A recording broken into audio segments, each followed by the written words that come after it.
రాణి ఏం తక్కువ చేసింది నీకు? 5 రూపాయల 5 స్టార్ చాక్లెట్ కొనిచ్చిన, 2 రూపాయలు ఉప్పు బిస్కెట్ కొనిచ్చిన, కానీ నాకు ఒక సిగరెట్ కొనివ్వమంటే దానికి లోపలిక పంటవా? చల్, అందుకోసమే ఇలా పురుగుల మందు కలిపిన. నేను చేస్తా.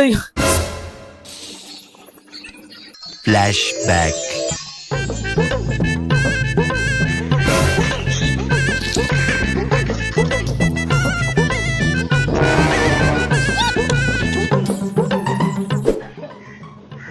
ఇదేంది మామ ఓవర్ వస్తుంది?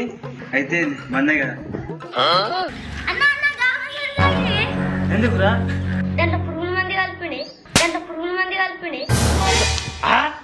చచ్చిపోతావు మీ ఇంటికాడ డబ్బులు ఎత్తి. చెప్పలేదురా, అన్ని కక్కుతులెక్క గుడ్డుకుంటావు కదా.